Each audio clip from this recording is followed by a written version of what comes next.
Hi, I'm your host, Renee Matthews, and welcome to the Purple Palace. My first guest is an iconic celebrity hairstylist. She is a beauty expert, an author, a philanthropist, and a motivational speaker. Miss Kim Berry. Pleasure. Thank you for having me. Welcome to the show. Thank you so much. It is an honor, it is a privilege to have you here. Thank you. Thank you so much. I know you're a busy woman. It's Kim Berry on set. You stay on set, and you can be anywhere, but you're here. So thank you. I appreciate it. So we're just going to get right on into it. I have some questions for you, and here we go. So let's just start from the beginning. How did you come to be a hairstylist? Like, what did you always want to be a hairstylist, or? Absolutely not. Okay. I was in school, basically straight A student. Didn't play. I'm the baby of 5 boys Okay. and then myself, and so Mama kept me on the straight and narrow. When I got out of school, she said, "Don't bring me no babies. Bring me my diploma, and me and you gonna be fine." I said, "Okay, great." So made sure that stayed exactly on point. When I graduated, I did what most kids now are calling the gap year, and so I said, "Mom, I'm gonna take a year off," and I did everything you told me to do. I said, "I'm gonna just chill out and just be cool and find myself." She said, "Oh, okay, find yourself. All right." So she said, "We'll go along with it." So I was in my room chilling, probably about 2 months into my year, and she came in the room and she said, "What you about to do?" I said, "What?" And she said, "What you about to do?" I said, "I'm chilling. It's summertime. What you mean?" She said, "No, you gonna go to school, you gonna get a job, or you gonna get the hell out of my house."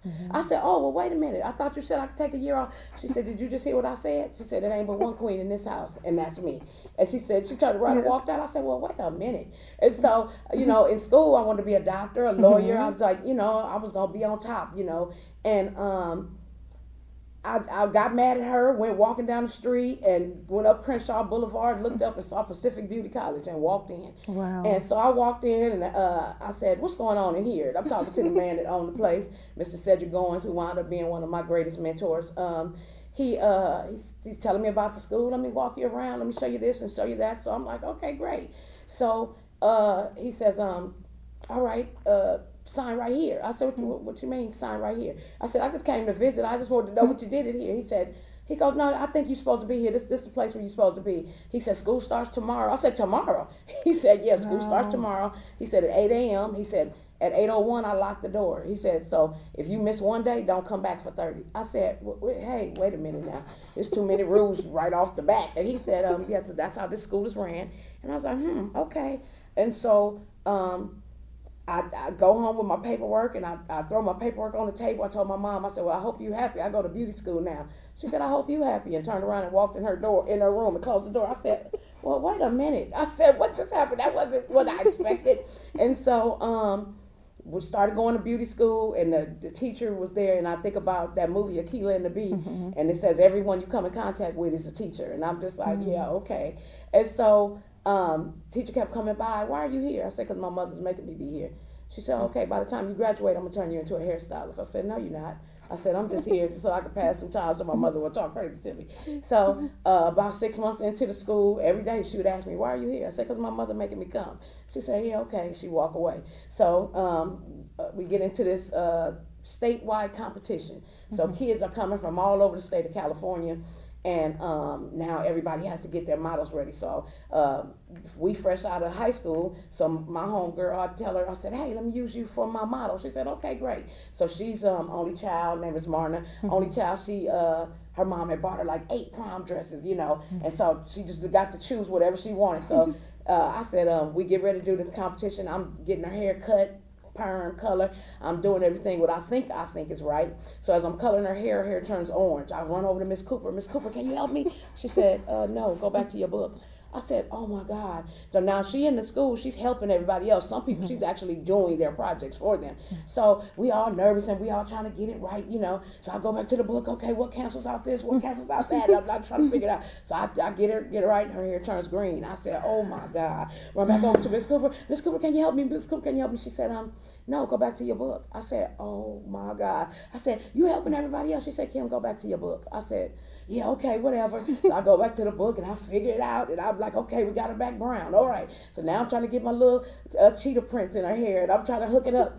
And what actually was a mistake wound up being flawless. You know what I'm saying? Wow. And so we get to the competition. There's 200 kids there from all over the state, and all different beauty schools. And we getting down and we doing our thing. And next thing you know, she says, they said, you know, we calling out the names for the people who, my friend, when she showed up in that gown to the floor, long gloves, big ring, just beautiful, hair banging, face was beat. I was like, okay, wait a minute. I was like, we done pulled it all the way together. Little did I know, in my rushing, I didn't see that it was a head-to-toe competition. So most of the women, even though their hair was done, they were in jeans and tennis shoes and T-shirts and, you know, all type of unnecessary things. And I said, that's why it makes absolute sense. You have to pay attention. You know, you have to follow directions. This is all the things that's coming through on while I'm getting ready for this show. And so, get my girl in the chair. She's sitting up straight, looking beautiful.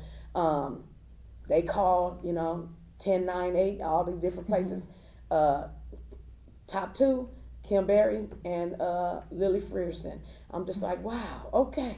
I said, okay. She said, now top 10 come back tomorrow and we do it again. So now I'm like, oh, okay, here we go. So we go and we come back the next day. I hooked the hair up a little bit different. I got my cheetah prints rocking in her hair, same haircut, same everything. And I said, we come back, first place, Kim Berry. I said, whoa. Wow. And I'm standing there with this big check in my hand with the trophy. And they said, my teacher walked over to me and said, didn't I tell you I was going to turn you into a hairstylist? I said, whatever, Miss Cooper. I said, oh my goodness. It was so funny. And I wonder what that lady is doing to this day, because I haven't seen her since. But I thank God for, you know, that she didn't know that she was training me and literally making me stand on 10 toes. Go back to your book. Get your education. Do what you got to do. Pay attention to what you're doing. You shouldn't be turning the hair green and pink and orange in the first place. So it was just, I was mad at her then. But when it was over and I was holding that trophy and that money in my hand, I said, maybe you really can do this. And that's when I got serious about it. And most at my school, Pacific Beauty College in the state of California, wound up being one of the most recognized for having the most hair and makeup artists that are celebrity stylists to this day. Candy Farmer, Pam, who is it?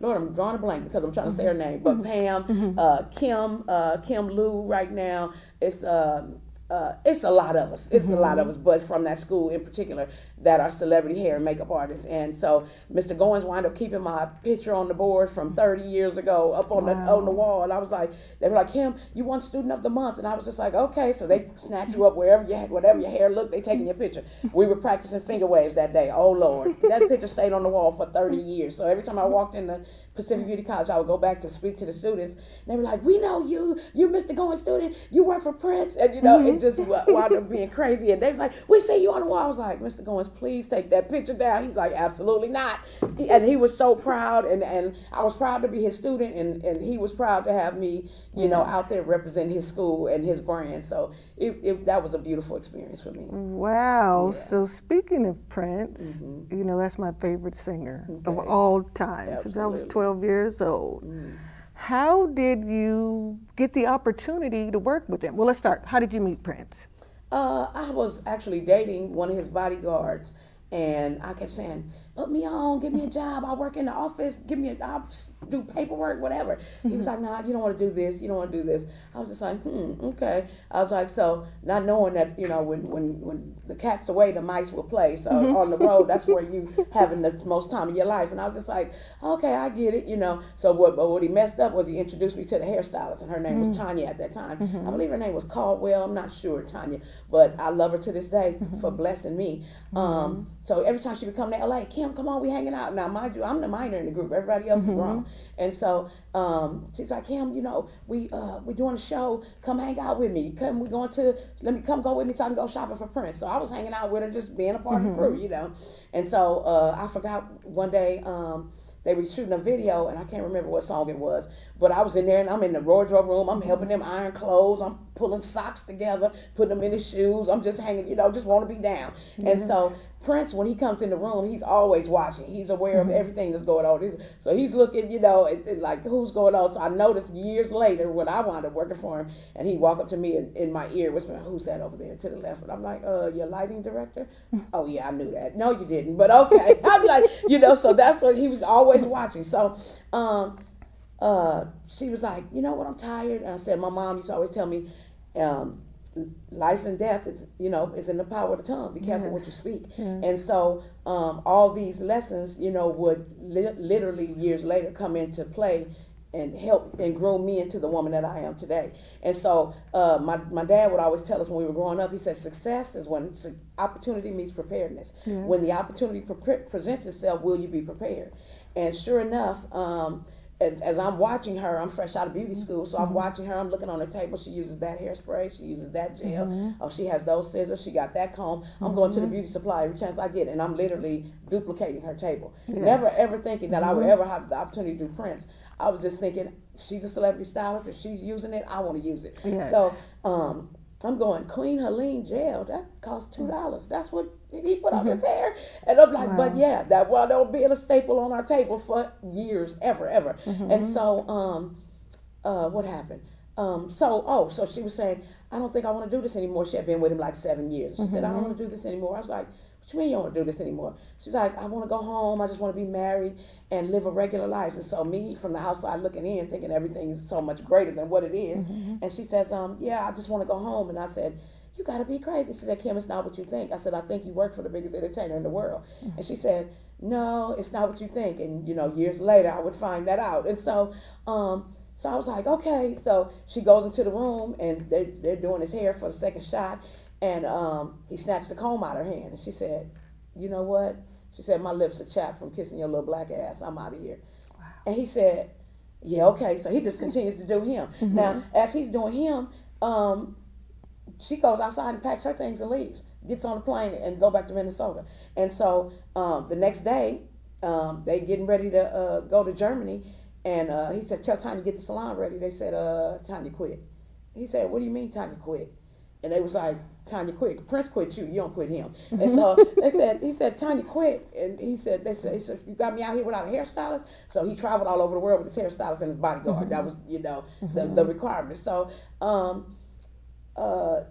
they get to Germany. They got to find him a hairstylist now. So he's mad. They hire somebody. The guy comes in to do his hair. He hates the guy. He don't like the way his hair looked. He wound up doing his own hair for the show that night. So 2 days later, they coming back to L.A. The bodyguard says,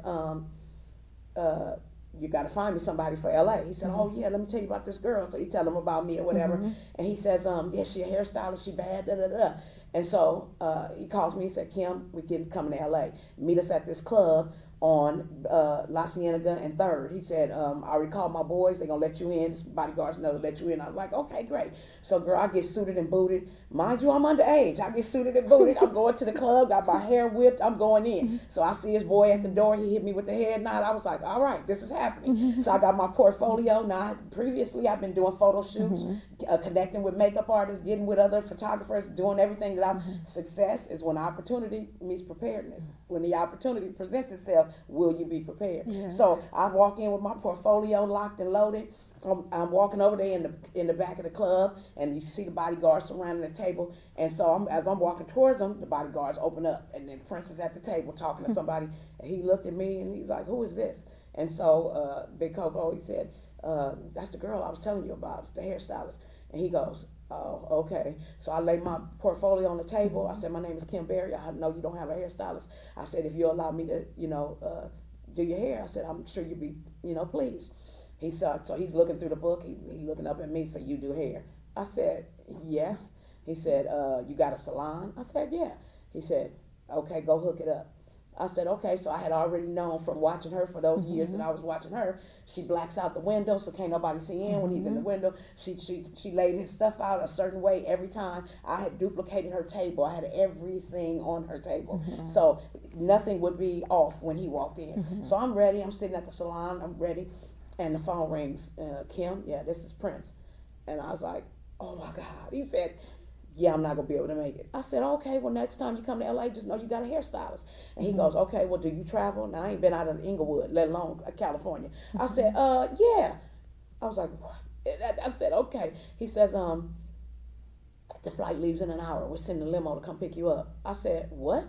He said, is there a problem? I said, oh yeah, no, so sorry, no problem. So I hang up the phone. I was like, what just happened? So I called my mother. I'm like, I just talked to Prince. She said, stop lying. I said, no, I just talked to Prince. So I tell her what happened. We on the phone screaming and hollering. And so she says, get your stuff, get ready. I said, oh my God. I said, it's been 20 minutes. I'm on the phone talking to you. I'm tripping. I said, I ain't got no clothes. What I'm going to do? She said, when you get to Minnesota, I'm going to send you a Western Union. That's how long ago that was. She said, I'm going to send you a Western Union. You go to Target, you buy you a duffel bag, fill that bag up with some clothes. And she said, and you keep moving. I said, okay, Mama, okay. So I go outside, big old pretty limo sitting outside. The only time I've been in a limo was when I went to prom the year before. I'm like, okay. So I said, this is happening. So we get in the car. I got my duffel bag and a coat on my back, and I said, Lord have mercy. So we get to the plane. Prince and his brother Dwayne is sitting in the front row. Prince hit me with the head nod. I was like, this is happening. I'm like, oh my God. So I get on, sit down behind them, and we get to Minnesota. You know, I open my eyes, open the window, and it's snow everywhere. And I'm like, oh my God. And so I see Christmas lights everywhere because it's Christmas Eve. So Christmas lights everywhere. Little did I know, years later, every year Prince would go back home, even though he didn't celebrate Christmas. He always went home for Christmas because he liked being in the snow for Christmas. So I said, okay, I see what you're doing, Playboy. I got you. So we get to Paisley Park and the gates open and I see this big pretty building and I'm like, wow, it does exist. Now, the Paisley Park you guys see now, it was just a blank building at that time. So just regular office walls, you know, this, that, and the third. So I walk in and I'm just like, okay. I was like, all right, this is nice. So his brother Dwayne says, I'm going to take you upstairs to the hair salon, which is in the back of the building. And that's where all the private parties, what you guys see now, it was just a blank open space then. So we go upstairs, we go to the salon. So I walk into this room, it's a wardrobe area. You'll see the Purple Rain coat is hanging in one area. I see the raspberry beret. There's jewelry on different tables, and I'm just like, oh my goodness, okay, this is beautiful. So Prince has pictures of himself, you know, all over the walls and things. So I was just like, okay. So we go into the salon. I get the salon set up, lay the table down exactly the way, you know, he saw it for years. Get the salon ready, and his brother walks in. He says, yeah, you're going to do my hair first. And I said, oh, okay, no problem. So I get it. This is the audition. So I get Dwayne laid out. Whoop, whoop, whoop, blow dry. My teacher tell me quality and then quantity. Never sacrifice one for the other. Your first head needs to look as good as your last head. So I whip him up. Boom, he's gone. The female walks in. She's like, hi, I'm here to get my hair done. I was like, oh, okay, great. So speed was never my you know, shortcoming. My beauty school teacher in school would hand me a stack of towels. He said, when I come back in an hour, I need everybody shampooed and blow dried. I was like, are you crazy? I can't do that. He was like, yes, you can, Barry. I got faith in you. So one by one, I'm laying these women out. So now 4 women have come in to get their hair done. And so I got everybody in and out. So I finished. I'm like, okay. So I'm sitting there, got my hands in my lap. My mother said, growing up, when you go in somebody else's house, you don't touch nothing, don't belong to you. So like I said, there's jewelry on the table, there's pictures. So I'm looking all around. I'm like, oh, this is really nice. I can't believe I'm sitting in Paisley Park. This is really nice. And so I said, 1 hour go by, 2 hours go by. I was like, 2.5 hours. I said, they don't forgot about me. So I know from the bodyguard that Paisley Park is called the Creative Battleship. So inside of it, there's studios, there's kitchens, there's movie sets where, you know, they filming commercials. There's all type of things where literally Prince can go in and never have to come out. So we bring him groceries, we do everything so he can stay in there. He even has like that apartment where we know of now was not there at the time, but he did have an area in the back that he could chill out and, you know, be there. So I knew about all these places from dealing with the bodyguard. And so I was like, they done forgot about me. They done went in there, they ain't making music and left me here. So now it's 5 o'clock in the morning, Minnesota time. So I'm like, what in the world? So finally his brother sticks his head in the door and he says, you didn't steal nothing, did you? I said, first of all, my mama ain't raised no fools. I said, second of all, I gotta go to the bathroom. Y'all play too much. Oh, you could have went to the bathroom, sis. I said, no, I'm not moving around this man's house. So he showed me where the bathroom is. He says, okay, really? Prince gonna be in here in a few minutes. I said, don't you leave me sitting here another 2 hours. I ain't gonna do that to you. I ain't gonna do that to you. So about 10 minutes later, Prince sticks his head in the door. And I look down and I'm like, oh, you smaller than I thought. I was like, oh, that just come out. I was like, it came out loud. I was like, he started laughing. He said, yeah, I get that a lot. And I said, you look so much bigger on stage. And he said, yeah, I get that a lot. And so I was like, I said, wow. So he said, so I said, you know, are we going to do your hair? He goes, no. He said, you can go back to the hotel. He said, we're leaving for Miami in the morning. I said, you're not going to get your hair done? He said, no, worry about me. I'll let you know when I'm ready. I said, okay, great. So I go back outside. There's a limo outside. I'm here to take you to the hotel. I'm like, what? And I'm like, oh, my goodness. So I go to the hotel. The next morning I get up, like Mama said, go to Western Union. I get to go to Target, pack me a bag, get all my clothes in the bag, and I keep moving. We get to the hotel. We go to Miami. He says, Kim, he said, whatever you want, order it off the menu. He said, I'll let you know when I'm ready. So we stay in Miami. He said, go to sightseeing, go see the town, whatever. They'll let you know when I'm ready. I said, okay, great. So they in the studio recording new music. So I go out, I'm going them down Cocoa Grove and, you know, the richest area in Miami. And so I'm seeing all these beautiful places. Now I'm just this little girl from the hood. And I'm just like, oh my God, I'm in this 5-star hotel. I'm eating lobster. I'm ordering everything, girl. Wow. So you hear me? So I'm just having a good time. So 2 or 3 days go by, nothing. So he checks in. He said, Kim, get your stuff ready. So we're going to Atlanta. I said, okay. I said, we gonna do your hair? He said, don't worry about it. I'll let you know when I'm ready. I said, okay. So we go to Atlanta. So now, mind you, the brothers and everybody else who with us is still, they getting their hair done. So I'm working and I'm just enjoying the view. So I called her mama like, Prince ain't got his hair done yet. She said, did he tell you to go home? No. Then keep going. I said, okay, girl. So we rolling. Next we go to Chicago. Then we go to some other city, and then finally they said, Kim, we going to New York. Prince said to make sure you get the salon ready. I'm like, okay, so I already know. Get the salon, get him a private room. I said, black out the windows. I already got it rolling in my head. I got the instructions. And so we get to New York, and his brother said, let me tell you something. Don't look him in his face. I said, how am I going to do his hair and can't look him in his face? They said, I'm telling you, Kim, don't look him in his face. I was like, yeah, okay. So they said, don't touch his ears. Don't spill no water on him. Don't put no color on him.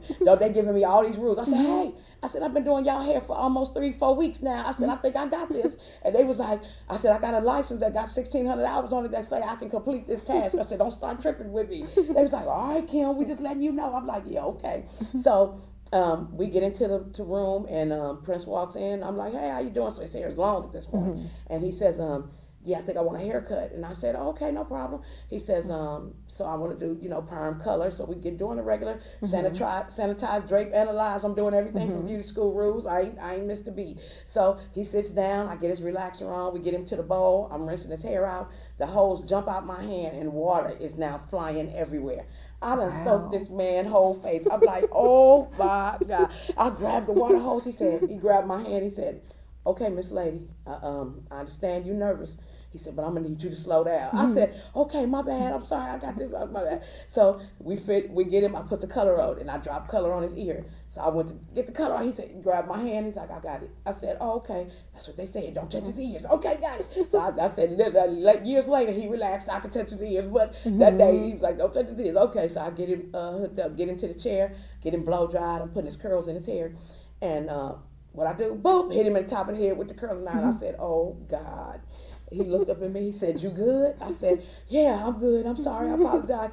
He said, okay. So, girl, we get him finished. He looked in the mirror. He said, got this now short haircut, signature look, and got him ready. He said, yeah, this going to work. He coiffed his little beard. Girl, he spun around them little heels. Girl, he disappeared. He said, oh, your car waiting for you outside. I said, okay, cool. He disappeared. I said, what? I was like, okay, what just happened? So I said, car waiting for me outside. Okay, well, I don't know what that means. So I called my mom. I'm like, girl, I just did Prince hair. So we screaming and hollering. She's like, okay. I said, but wait. I said, he just said the car waiting for you outside. She said, did he say go home? I said, no. Then keep rolling. I said, okay. So, girl, I go outside, get in the limo, and literally that was the start of it. And I was with Prince for 25 plus years, some of the highs of the highs and some of the lowest of the lows. And it was an amazing journey. Amazing. I could only imagine. Yes. I've heard from a lot of people close to Prince that he had a sense of humor. Yes. Were you ever with him where he played practical jokes on people, or? Oh yeah, all the time. Like he talks about this whole thing of the time when they kidnapped some of the members and took them to different buildings and they couldn't record on time. And if you didn't show up, you got fined. And he did. One time he came under the stage, and under the stage, when you saw that print symbol, it's a whole city of people working underneath that stage. So we were under there, and he comes through with a water gun. He's shooting everybody with a water gun. I was like, what are you doing? It's electrical equipment out here. What are you doing? So he's thinking it's so funny. He laughing and, cracking up jokes. So one day I'm doing his hair, and he has a curtain for a door, right? So he's singing. I know when he's singing, he's back on stage. So I'm coming in to clean up his room, get his room back. And I walk in, and Lord have mercy, the man ain't got no clothes on. I said, oh my God. I was like, I can't unsee this. I'm like, so he was like, girl, you better knock. I said, knock on what? This is a curtain. What I'm going to knock on? I said, I know that when you on the mic, you are in your own stage. And he's like, you better knock. I was like, yeah, okay, I got it, boss. So a couple shows later go by, and he's talking on the mic. And so I'm getting ready to go in his room to clean up. And as I go to open the curtain, oh, girl, he flung this wet shirt. And the shirt just wrapped around my head. And I'm just like, ugh. And I'm like, oh, my God. He said, yeah, next time you going to knock, ain't you? I said, oh, my God. I was like, that ain't the way to pay nobody back. That ain't the way. I said, so it was just always something. Like, he was a practical joker. He would walk in, and him and the guys would have your mama jokes forever.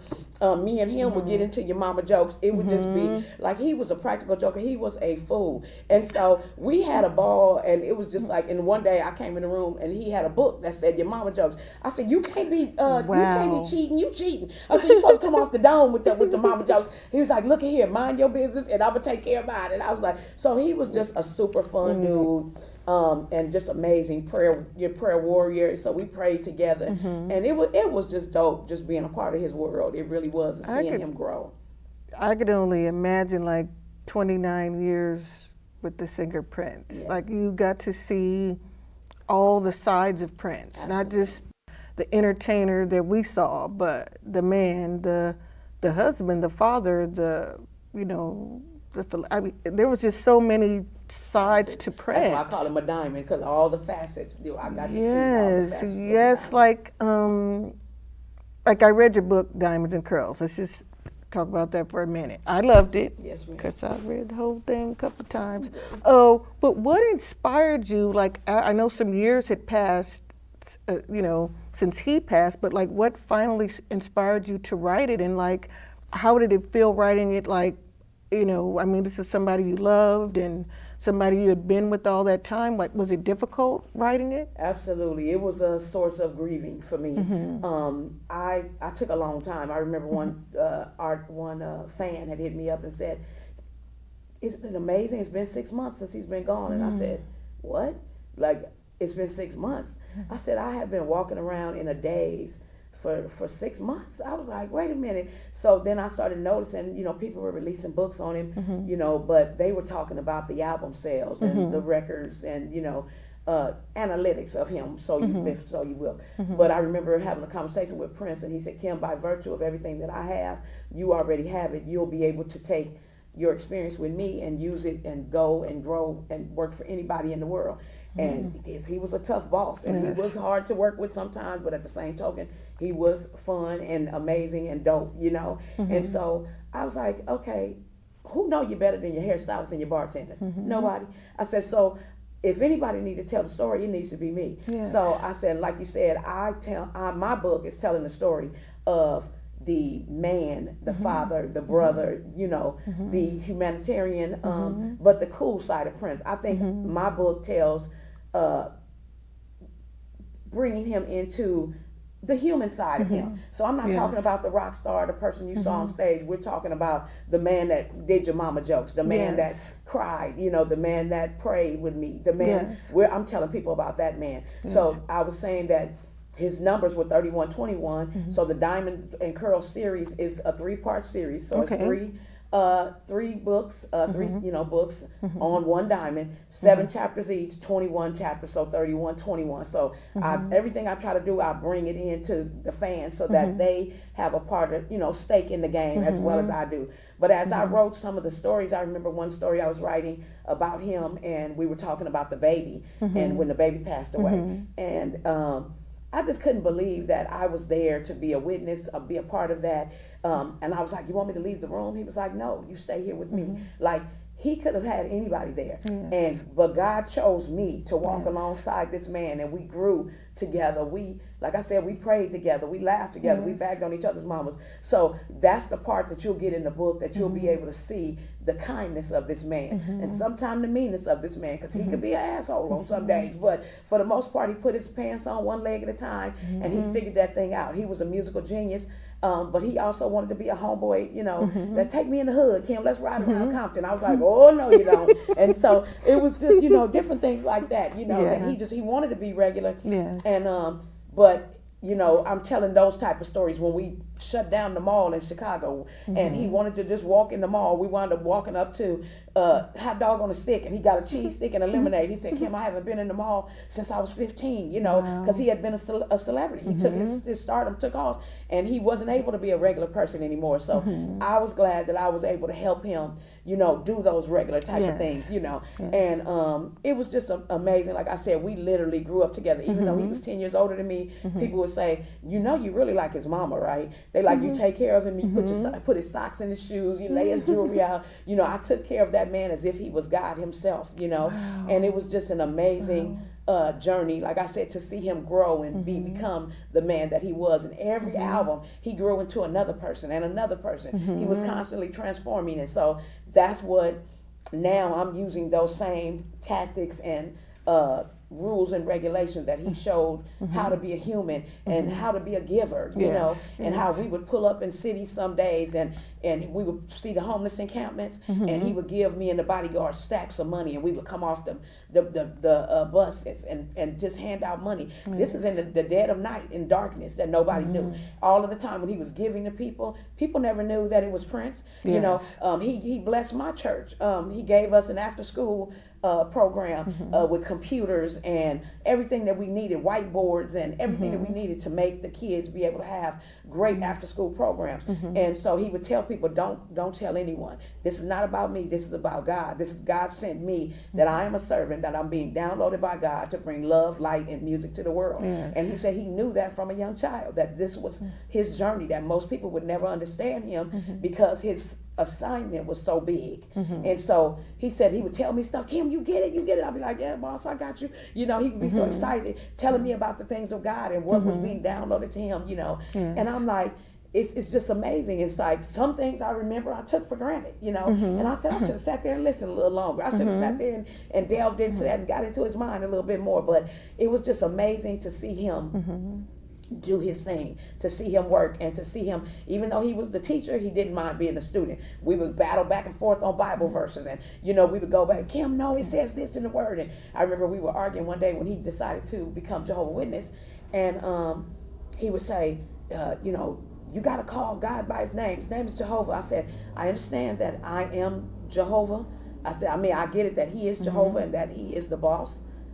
I said, is that the only thing that's separating us? Because he threatened us too. He said everyone who didn't become Jehovah's Witness would be fired. And I was like, well, you're just gonna have to fire me. I said, because I'm not changing religions. I said, I love you and I'm here for you. I said, I'm gonna grow with you, but I'm not changing religions. He was like, oh, Kim, come on, just, you know, work with me for a little while. So we literally I would go to Bible studies with him. The Bible studies were intense. There were 8 and 5-year-olds in there asking questions about the life of God and Jesus Christ. And it was a very intense Bible study. And I thought, this is amazing that kids this young, to the older people that was grandmothers and grandfathers, and were breaking the Bible down. And I thought it was amazing. And so a lot of people are afraid of what they don't know. And I was like, I thought it was amazing. I went with him all the time. He would try to get the band members to go with him. Sometime they would go, sometime they wouldn't. They were running. They didn't want to be changed. They didn't want to be. I was like, you guys, it's just Bible study. Like, let's just go and learn. You might learn something, you know. And so we were arguing over the name. And I said, well, he said, if I walked in your father's house and I didn't call him by his name, hey, Mr. Berry. I said, well, actually, my father goes by many names. He goes by Duck. He goes by Don. He goes by 99. I said, but yeah, you can call him anything, but don't disrespect him. I said, but he didn't mind. And Pops, father, dad, whatever you called him, he was still who he was. We knew who he was. And I said, so I don't think that should be what separates you from me is what I call him. I know that he's Jehovah Rapha, Jehovah Nisi, Jehovah Shalom. Yes. I know all of this. I said, so that doesn't change that he's the God in my life. He's my doctor, my lawyer, my savior. I said, so what are we arguing about here? Oh, Kim, it's like every time I would stump him, then he had to go back to his Yes, it's funny because a lot of people get caught up in denomination or Catholic, but they all got the same Bible. And he asked me, he said, Kim, if God came back, he said, what church do you think he would belong to? I said, none of them. I said, he is the church. I said, and we are the church. We are the church. Is now in Yes, us. yes. I said, so he wouldn't belong to any church. He was like, you got that right. We Yes. high-fiving, And so it would always just, like I said, it would be beautiful to just watch him do his thing and grow with him. So it was always amazing. So those are the stories that you'll get in the Diamonds and Pearls Yes, books. I remember in those 29 years, like, did he ever give you any personal advice that like you still use to this day? Oh, all the time. I mean, like I said, by virtue of everything he had that I'll have, he was like, you can use my name and be able to do and go anywhere. And sure enough, now that I'm in the film and television industry, I literally can use it. It's a blessing, and it's also a block. Because a lot of times people don't want to work with me because I work with Prince. Oh, she's going to come in here and try to take my job, or she's going to think she's better than me. And I was like, that's so sad. I said, if you have a heavy hitter on your team, don't that make your team more powerful? I said, so that just goes to show the mentality of the people that you're working with, Yes. So I just have to be careful where I drop his name and where I don't drop his name, But like I said, to just be a boss and just be a leader, and he showed me how to command a room when I walk in, and my friends are like, oh yeah, it's just gonna be a little dress down situation, and I'm walking in the room looking like this. So they're like, Kim, I said dress down. This is dress down. So it was like I work for Prince, and so I remember him telling me all the time, like, when you come to work, you need to come to work like you go on your way to church. And I was like, church? I don't want to dress like that. I'm like, I'm on the stages, I'm doing dirt work. So I had 2 outfits every day. So I would come to work in sweatsuits, and I'd do my work, get my stage set up, and do what I gotta do. And then they'd be like, the principal is on his way. That means he getting ready to enter the building. Oh, then I go get fly on him real quick, and then I walk out. So when he come in, he like, oh, you look nice today, Kim. I appreciate that, boss. Okay, now and then the rest of the show we fly. So when somebody else walks in, because you never know who's coming into the green room. It could be Elton John. It could be Louis Farrakhan. It could be you never know. Everybody, because everybody was coming to see Prince. And so his squad around him had to be immaculate. He was immaculate. We had to be immaculate. So we learned to follow suit. So that's just now the way I get down. And so people tell me now, like, you are the closest to Prince that you can tell the stories, So I have to make sure that when I'm out and I'm representing, that I have to be on point. And I asked Prince, I said, you ever wear jeans and a t-shirt? He said, is the t-shirt got my face on it? And I was like, I guess. And I said, but when you chilling, he was like, oh, absolutely not. Like, he's in silks and linens at all times. If he's chilling in the room, he got on silk. He got on, custom made everything, from his handmade tennis shoes that had heels on them to, his pumps, his flip flops. One day I went to the store and he said, I need some flip flops. Went and got him some flip flops and brought them back. The girls, we wear flip flops all the time. He said, what I'm supposed to do with that? I said, what you mean, boss? He said, I'm not wearing that. And I said, oh my God, girl, I had to go back to the store and buy wedges, girl. He wanted wedges. So that man had the Napoleon complex. He was not going to be on the ground. He had to be high at all times. Wow. I said, so I had to go back and buy flip-flops with heels on them. So yeah, it was just one thing after another, just learning and growing, Is there anyone that you have not worked with that you would like to work with? Because I know you've worked with a lot. Everybody. I got some girls I want Jennifer Aniston. Let's go on and put that out there. Jennifer Aniston, if you're watching. That's right. Pink, I definitely want to rock Pink. Katy Perry.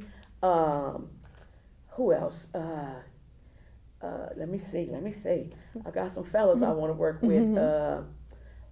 I can't think. Wait a minute. Yes. Speaking of the fellas, there's another fella that you've worked with that I love, Cat Williams. Yeah. How's it working with Cat? Cat is an amazing, beautiful energy. He's so much like Prince, it's almost scary. The way they run their business, the way they record everything, the way they go back and critique their own shows and make sure that the next show is better than the last show. Cat goes into every city. He go into the town and asks each one, what's the favorite grocery store here? What's the favorite cleaners?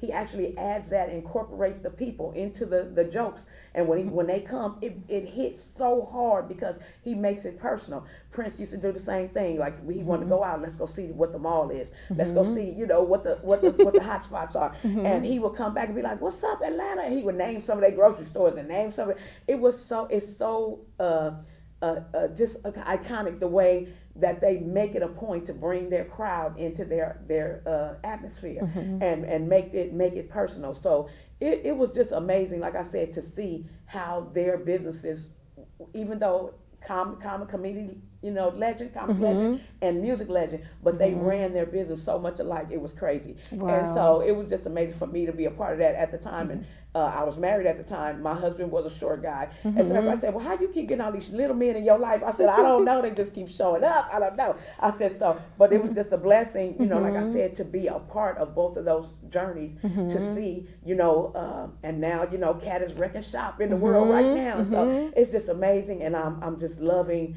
to be a part of this entertainment industry and to see, how it grows and the behind the scenes characters. And now that Prince is no longer here, now I am the new entity. So now I get to come out from behind the scenes, and now I'm the one in front of the camera and being able to be a mentor to other young women and other hairstylists and be able to tell them about the game. My new book that's out is called A Brush of Brilliance. Yes. And so that's what I'm talking about, telling people, young women and young men, whoever, or if you're just in a salon and bored and you're tired of being behind the chair, how you can go and now become a celebrity hairstylist. So I'm giving them, giving them the game. And so that's what Prince was saying, like, now you can give the game to somebody else and tell them how to rock how we rocked. And so it's just amazing to be able to be, like I said, a student and a teacher of both those great men. Yes. Yeah. And even with all of this, like, how did you balance, I didn't know you were married.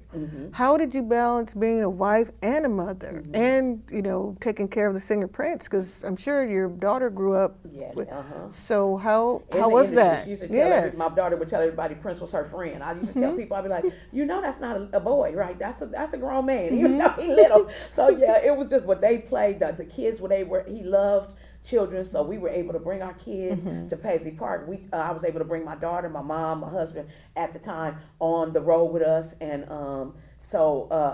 it balanced out. He took care of the home front when I wasn't there, and it was a good thing. Work-life balance is something that you definitely have to have. Yes.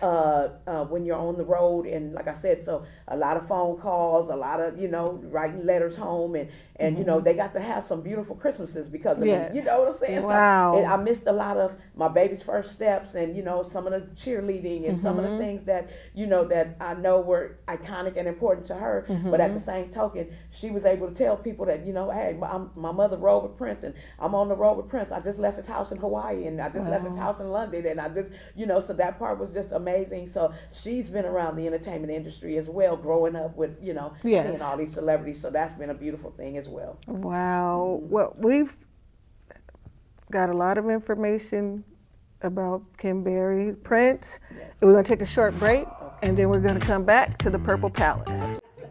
How real was the beef with Michael Jackson? Not at all. It was all fake. It was non-existent. Yep, it was all fake. It Yep. was non-existent. Yeah. And so he'd tell you, he said, if you want it clean, Disneyland, you go to Mike. If you want it sexy, you come to me. He said he knew that they were two different entities. He said Mike is a performer. He said I'm an entertainer. Like Mike don't play instruments. I do every instrument in the world. That's right. And he was like, so he knew, he said they were two different entities. So he let the press pump that up and make it seem like that, but he said he had mad respect for Mike. He tried to get to Mike. I'm glad to hear that. Absolutely, yeah. Because I love them both. Absolutely. He tried to get to Mike before he died, and they wouldn't let him, and he said Mike knows the truth. They're gonna get rid of him. So yeah. So it was amazing. Okay. It was amazing. Well, thank you for that. Yes, absolutely. Yeah.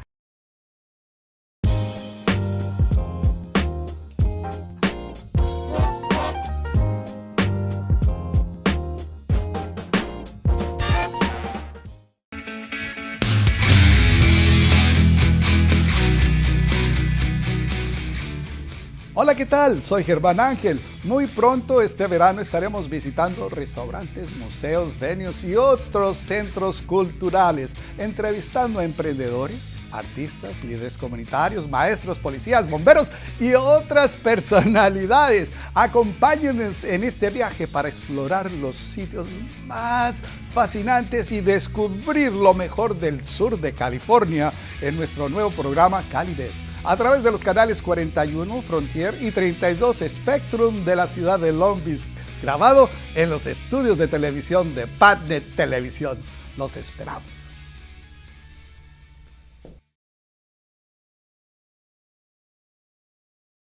Get ready to watch the next episode of The Dog Adopt Show with Andrew Ledford, where every episode brings happy tales and new beginnings.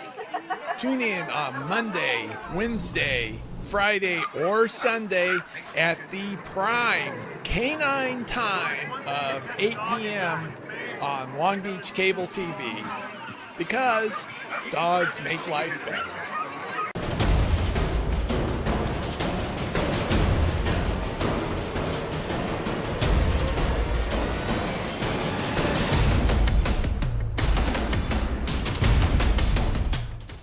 Okay, we ready? 1, 2, 3. What's up, what's up, what's up? It's your girl, Kim Berry on set, and I'm here with Renee Matthews, and we are on the Purple Palace. This is so dope. Been a beautiful experience. We're talking about all things Prince, life, love, energy. It's just a beautiful thing. I'm just excited to be here. I can't wait. This is show number 1. So I can't wait to come back for show number 100. Yes. So God is good and we are doing the thing. And I'm just glad Prince hooked up all these beautiful people together and it's just coming together well. And it's beautiful. Look for your girl, Kim Berry on set on all platforms or www.thekimberry.com. Renee Matthews. What you saying, girlfriend? Peace and be wild. That's right. Love you. Ain't nothing you can do about it.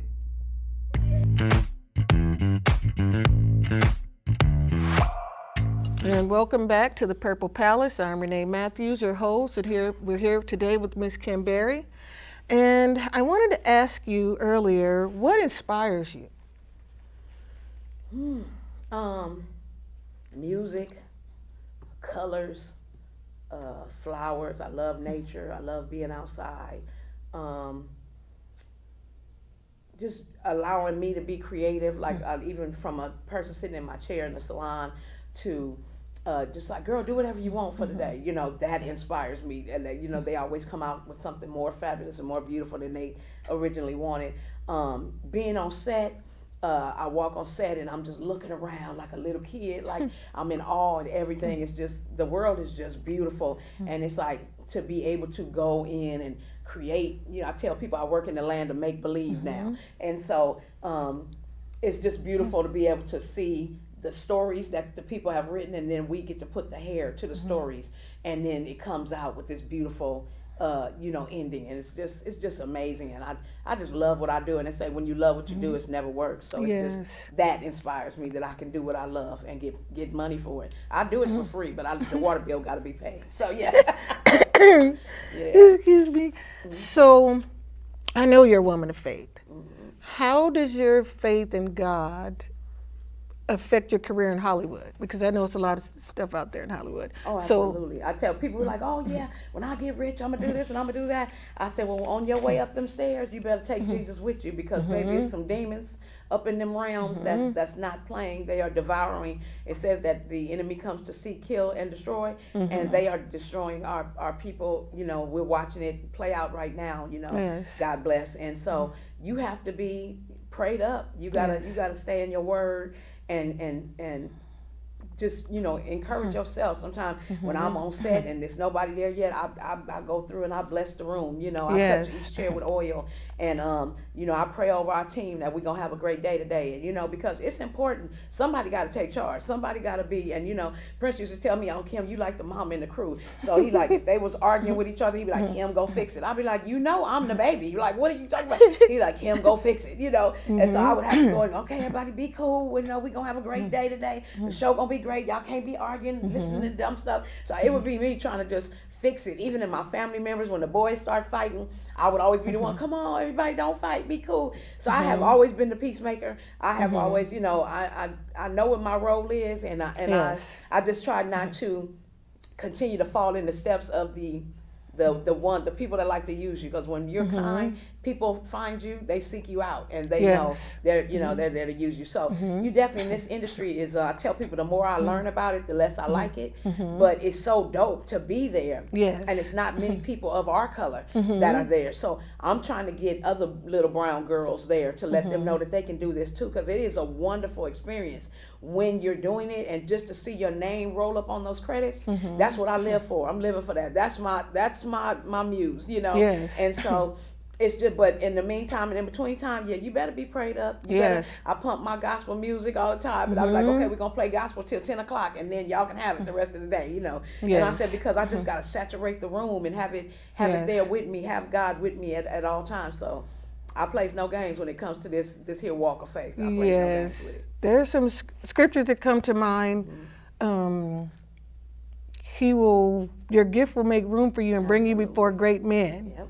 Your gift brought you before the singer Prince, Cat Williams, all these different people, but he will also bless the works of your hands. Yes, that's right. Your hands are blessed. Absolutely. I So, don't take it for granted. I believe yes, that. yes. It makes a difference Yeah. when you have God with you. And people are like, oh, how'd you get that gig? And oh, how'd you do that? And oh, you're so lucky. I'm not lucky. I'm blessed. Like, God is looking out for me. He favors me. Yes. You know what I mean? And I know, Yes. and like I said, I don't take it for granted. So I make sure that I spread that word, and I tell everybody that about, you know, a risen Savior. And Yes. I just take it. I take it with me. I got to. And so we got to hold on to something. Like I said, Yes. in this industry, it's so dark.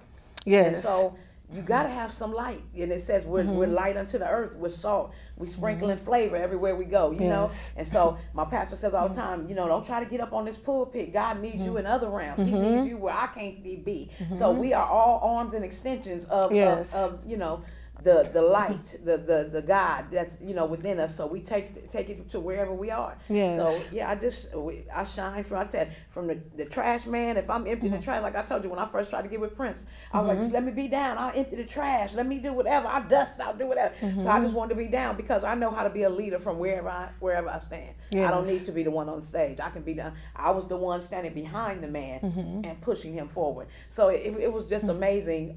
Like I said, and he needed that around him. He needed that faith. He needed that shine and that glory. He knew what it was. So Yes. everybody like, how was you with him for so long? I said, because the God in me saw the God in him. Yes. And he needed that around him. He had enough yes men. That wasn't important to him. Yes. He was like, if I got sent home because one of his women didn't like me or something, you know, dumb.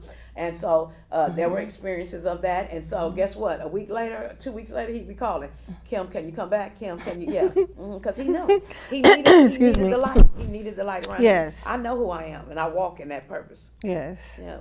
Yes.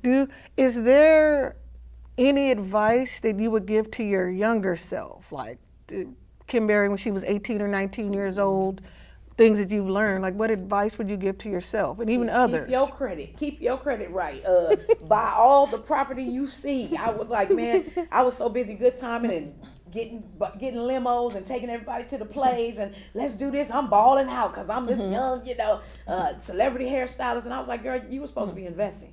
You were supposed to be getting stocks and bonds, and you know, nobody, my family before me didn't have that experience. So for me to be brought into this world of gloriousness, you know, and it's like, and there was some people on tour, and they were as each city we were going to, they were buying property and doing something. They didn't tell me nothing. I said, hey, you were supposed to bring me with you on that journey. So you know, so now that I've learned some things.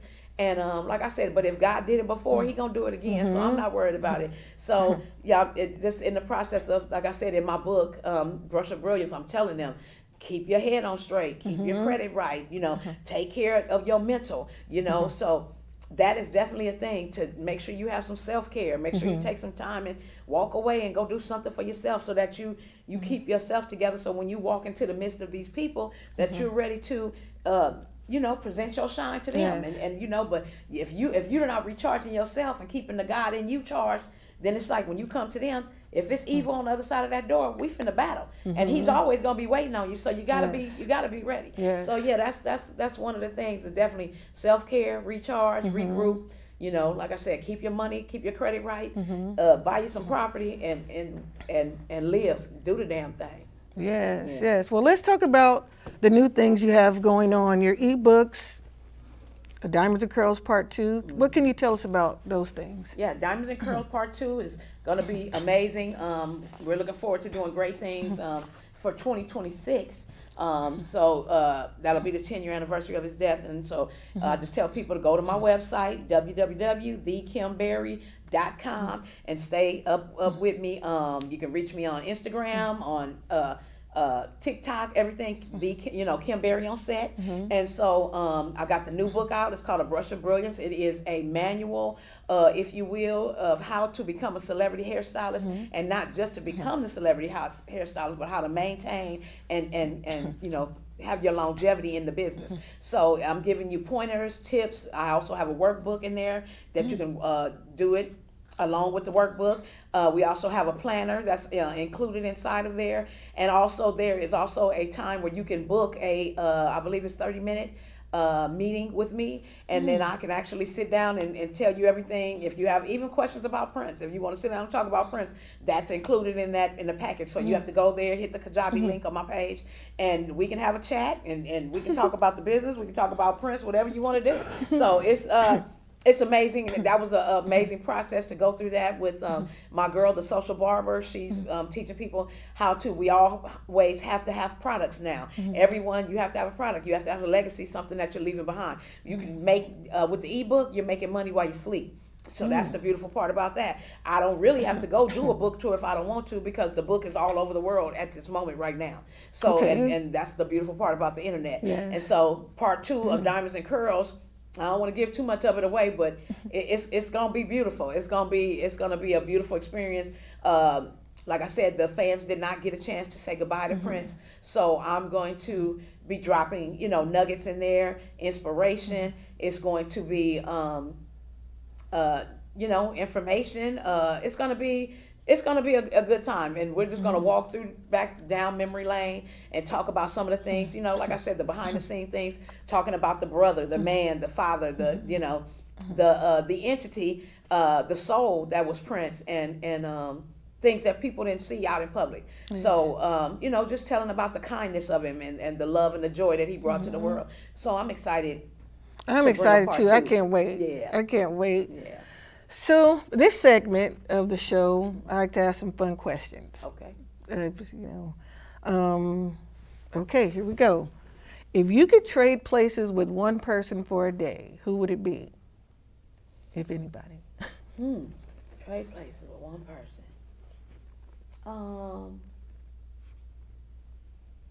Man. Okay. Who would it be? Is this dead or alive?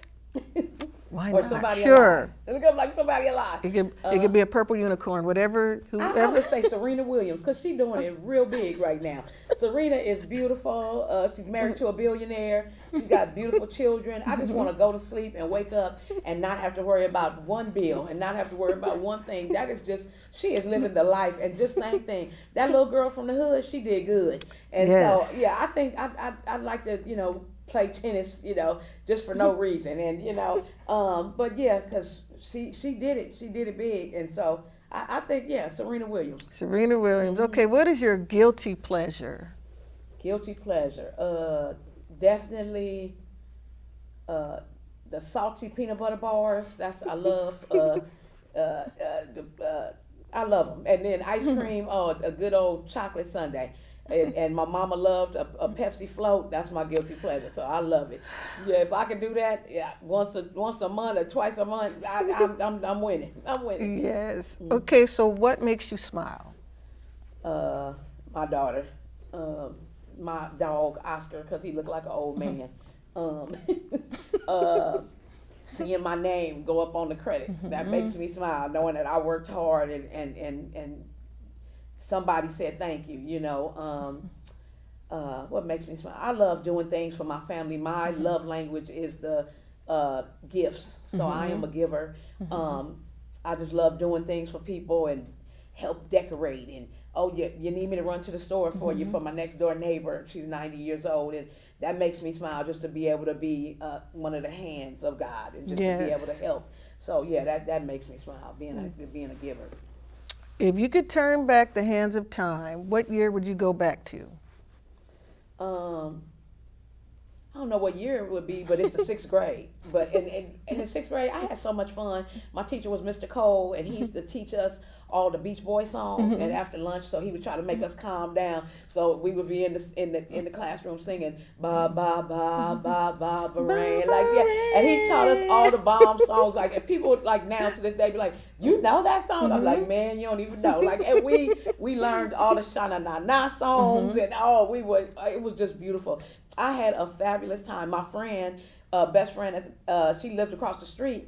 And so on rainy days, we would go across the street, and she was the only child. So we would get all her toys and bring all her toys to the school. And then we have toys inside the class that we would play with. And then he'd let us pack it all up and take it right out the door to cross the street back to her house before her mother got home from work and put all her stuff back. But we had so much fun, and life was easy. All you had to do was finish homework. It was beautiful. It was beautiful. Yep. Tell me something that most people don't know about you.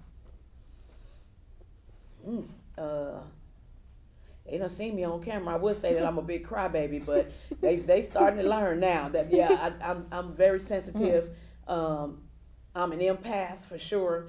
My heart bleeds for everybody. I want to try to save everybody and fix everybody, and and even though my pastor says all the time, like, hey, when you get in resistance, that's not your assignment. You take your hands off of it. But I want to just fix everything. They say, take it to God and leave it there. And I'll be like, well, God, let me do one more thing. I'm going to bring it back to you.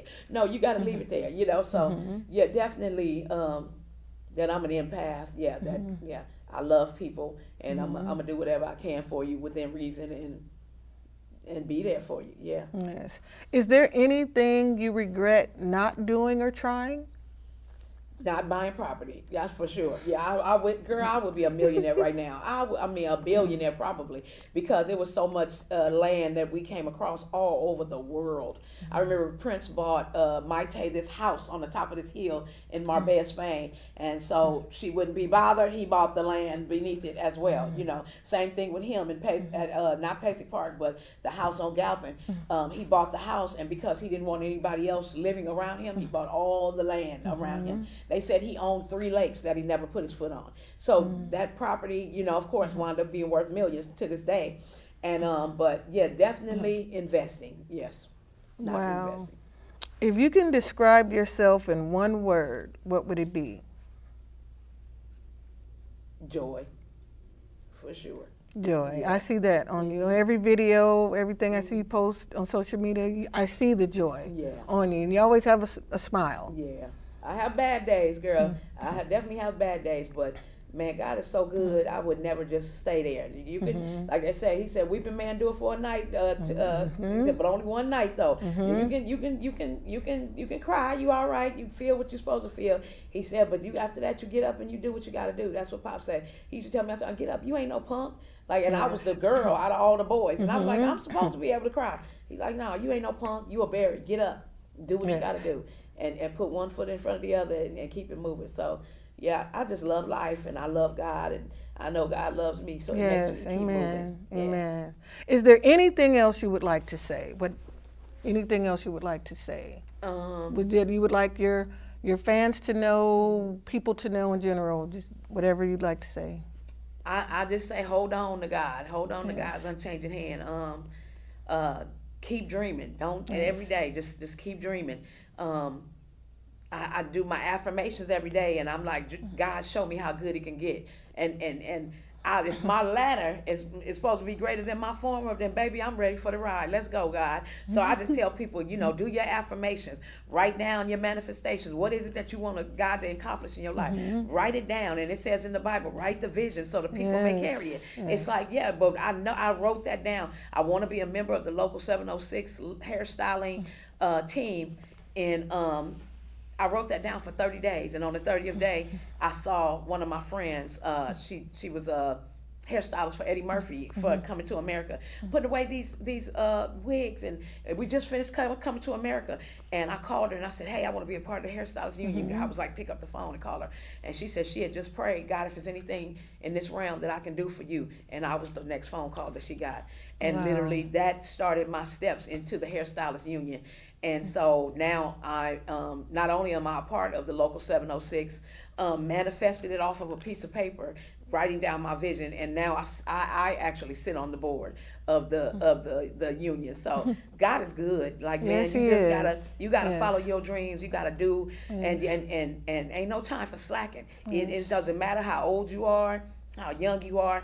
Do what, if God put a dream in your heart, and then if you do what you love, you'll never work a day in your life. Do what makes you passionate. I love young women. That's so I pour into young women. That's my thing. So my ultimate dream is to have a transitional home for young women, so that I can speak into their lives and get them ready to go into, Yes. from foster homes into the real life world, and show them that if this little girl from the hood could do it, then so can you. And there's a know? need for that. Absolutely. Like, there's so definitely I'm looking a forward need. to that. Yeah. Wow. Also, my Phoenix Salon and Suites. So I'm looking forward to doing that. So not only here, but London and Japan. So you gotta think big. You gotta. Yes. I tell God, expand my thoughts and increase my faith, because Yes. I'm ready for whatever you have for me, God. I'm ready to go there. So Yes. you gotta be ready. So, and you gotta tell God every day, expand my thoughts and increase my faith, so I can be. I'm going global. If Yes. Princeton already showed it to me, and if he did it before, I'm gonna do it again. Yes. Yeah. Yes. Well, it has been a pleasure Yes, ma'am. having you on the Purple Palace Yes, it's as been my great. first guest. Thank it is an you. honor and a privilege. Yes, ma'am. Thank you for To having have you, and the saying is to give people their flowers. So I have something for you. Oh, bless your heart. I have several things for you, but this was specially for you. You want me to open it? Yes. Oh, okay. I'm like, it's Christmas time. Okay.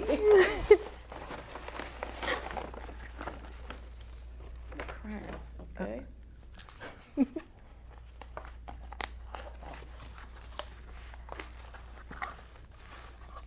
Oh my goodness. Celebrity hairstylist, author, philanthropist, motivational speaker, Kim Berry. Oh, how dope is that? That is super dope. I love it. Thank you so much. Add it to my wall. I said I'm getting me a bookshelf built in my house right now. Yes. So I can't wait to put it on my shelf. Yes. Man, that is bomb. I love it. You Thank deserve you. that and 1,000 times Thank you more. so much. Because you have no idea the mark that you made on history. Yes. Just working with Prince for 29 years, all the different hairstyles, the ups, the downs, all the stories and everything. I mean,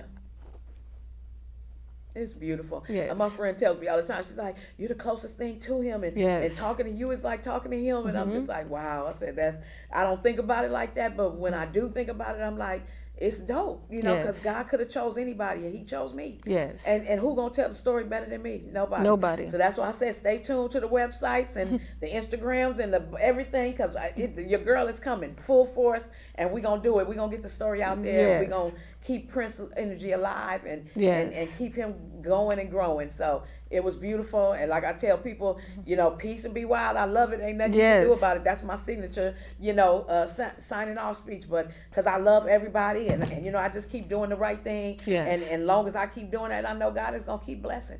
And Yes. so I'm excited about what God is about to do for us, through us, Yes. around us, Yes. all that good Yes. stuff. So Yes. I'm excited. and I'm so proud of you. I Thank can't you. wait to see all the things that are Yes, going to ma'am. come from Kim Berry. Thank you. Because I know they're going to be appreciate great, it. Yes, whatever ma'am. it is. I appreciate And thank that. you again for being here. Thank you It for is having it has been such an honor Yes, ma'am. to have you. And this is the first episode of the Purple She about to blow Palace. up. Keep your eyes on her now, y'all. Keep your eyes on this woman. I'm learning from her. She's teaching me, and it has been a pleasure. And thank you. Bless your heart. You worked on the singer. This woman, let me tell you who this is. She worked on the singer Prince's hair for 29 years. Not only my favorite singer, she did my favorite comedian's hair, Cat Williams, for I don't know how many years. Yeah, 10 years. Still rolling with him. This woman she is a queen. She is a queen. She is iconic. Yeah. She is Kim Berry on set. She be on set. I thank God you here. You took time out your busy schedule to come be here. Yes, ma'am. I know emotional, but you know, I'm gonna cry in the car later. I appreciate you for having me, sis. I thank you so much. Yeah. It is an honor, it's a privilege, and Let's do it, girl. okay, there we go. Let's do it.